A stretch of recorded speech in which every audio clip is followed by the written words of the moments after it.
दर्शकों बहुत बहुत स्वागत है आज के स्पेशल कार्यक्रम में। मैं आपके साथ देवभूमि ऋषिकेश उत्तराखंड से आचार्य आशीष। बहुत बहुत अभिनंदन आपका।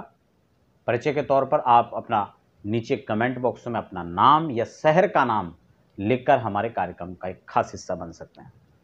देखिए, आज मैं आपके साथ बात करने वाला हूं, जब हम किराए के मकान पे हैं या हम सरकारी आवास कोई बंगला हमें अलॉट है और हम उसमें रह रहे हैं, उसमें हम जा रहे हैं, तो उसके लिए शुभ मुहूर्त की तलाश रहती है। क्योंकि एक बहुत बड़ा तबका होता है कि जो कहीं ना कहीं अपना घर होते हुए भी उनको एक समय, एक अवसर, एक टाइम ऐसा होता है उनके पास में कि उनको रेंट पर रहना होता है। कुछ लोगों की मजबूरियां बन जाती हैं, कुछ लोग समय के मोड़ के अनुसार हो सकते हैं। ऐसे में उन लोगों को बहुत बार अपने रूम बदलने में बड़ी दिक्कत होती है, बड़ी कठिनाइयाँ होती हैं। वो मुहूर्त का चयन करने का विचार करते हैं क्योंकि वो चाहते हैं कि अच्छे समय पर हम वहाँ पर जाएँ। बहुत सारे लोग हमसे जब मुहूर्त निकलाते हैं या जन्म कुंडली का विश्लेषण करवा रहे होते हैं, उस समय उनका एक प्रश्न रहता है कि अब की बार हमें आप इस तरह से हमारे विचार करें मुहूर्त का या हमारी कुंडली में देखें कि हमें क्यों परेशानियाँ होती हैं। अब वो परेशानी का आधार और भी कुछ हो सकता है, कई सारी बातें उसमें जोड़ी जा सकती हैं, कई एंगल से उसको देखा जा सकता है। लेकिन हम आज मुहूर्त की बात करेंगे और कुछ वास्तु के छोटे छोटे टिप्स की हम यहाँ पर बात करेंगे। आपको हमारा वीडियो कैसे लग रहा है आप कमेंट बॉक्स में बता सकते हैं। साथ ही अगर आपने अभी तक भी चैनल को सब्सक्राइब नहीं किया तो आप चैनल को सब्सक्राइब कर लीजिए, ताकि अध्यात्म और ज्योतिष वास्तु से जुड़ी हुई जो जानकारियाँ होती हैं वो आप समय समय पर प्राप्त कर सकते हैं। देखिए, नूतन ग्रह प्रवेश अलग विषय है और पुरातन ग्रह प्रवेश अलग विषय है।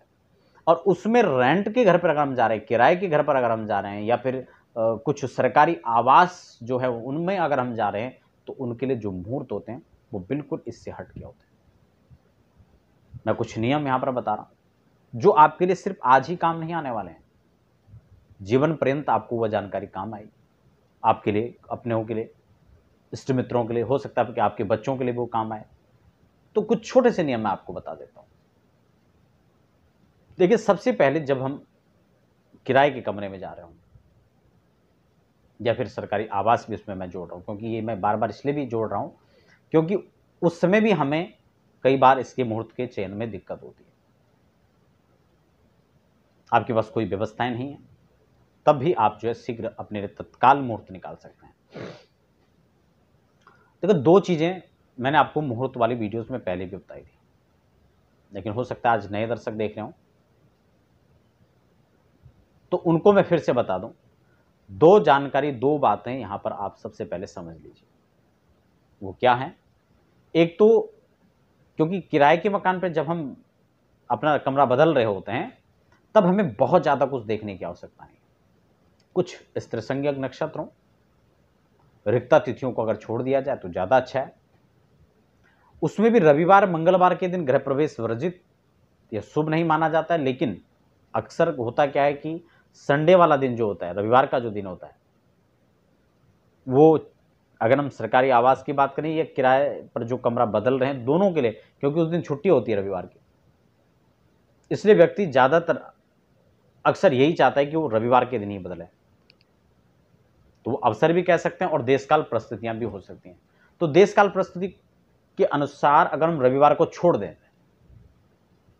तो मंगलवार को आप इसका निषिद्ध समझें, मंगलवार को ना करें, और हो सके तो रवि मंगल दोनों को ही ना करें तो ज्यादा अच्छा है। लेकिन रेंट पर जा रहे हैं तो कोई बात नहीं, आप रविवार को कर भी सकते हैं। कुछ स्त्री संज्ञक खास नक्षत्रों के अंदर ही आप प्रवेश करें। स्त्री संज्ञक नक्षत्रों पर मैं पहले वीडियो बना चुका हूं, आप उसे भी देख सकते हैं। अब बात आती है कि इन सब चीजों को देखने के साथ साथ शुभ वारों का हमने चयन कर लिया, ठीक है, शुभ नक्षत्र का हमने चयन कर लिया।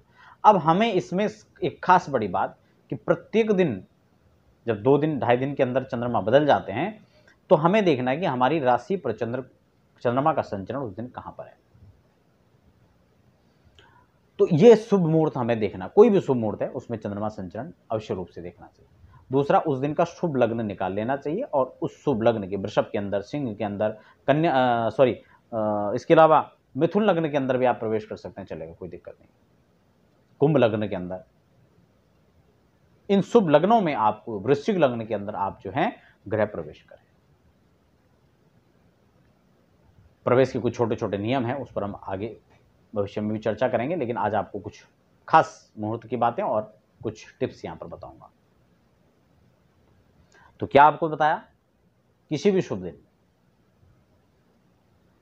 प्रदोष है ज्यादा अच्छा है, पूर्णिमा है, संक्रांति है, ये सभी दिन अच्छे हैं, कोई दिक्कत नहीं।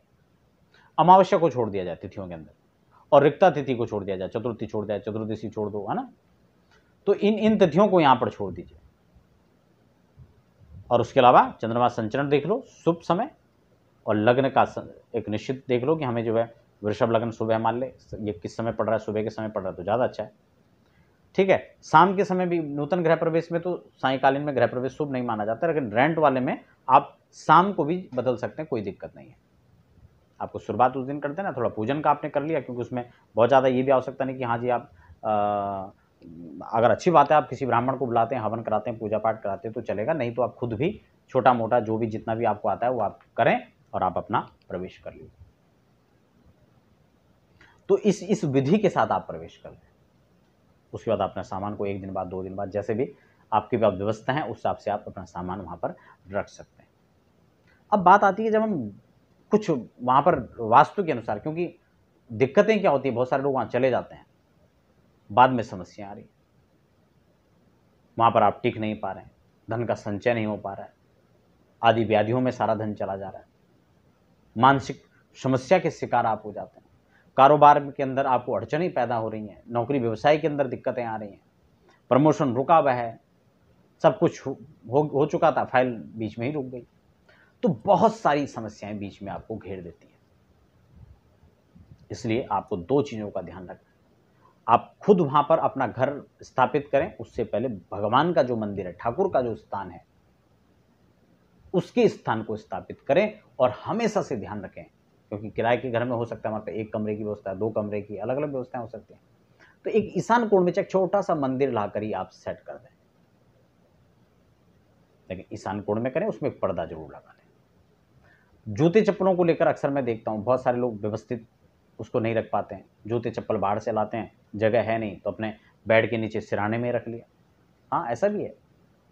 तो आपके पास जगह की मैं समझ सकता हूँ कि दिक्कत है, लेकिन आपको ऐसा नहीं करना है, क्योंकि सारी नेगेटिविटी को आप घर में लेके आते हैं और सारी नकारात्मकताएं आपके जीवन पर दुष्प्रभाव डालती हैं, आपका संघर्ष बढ़ता चला जाता है, आपके कार्यक्षेत्र में व्यवधान बढ़ता चला जाता है। ऐसे में जूते चप्पल की एंट्री आप बाहर रखें, हो सकता है उनके घर की सीढ़ियों पे या एक प्रॉपर जूता स्टैंड ला के उसमें आप उनको रखें, लेकिन घर के उस रूम में आप उसको एंट्री ना करें, ठीक है ना, क्योंकि आपका मंदिर भी वहाँ पर है, आप किचन भी आपका, किचन को आपको व्यवस्थित रखना है।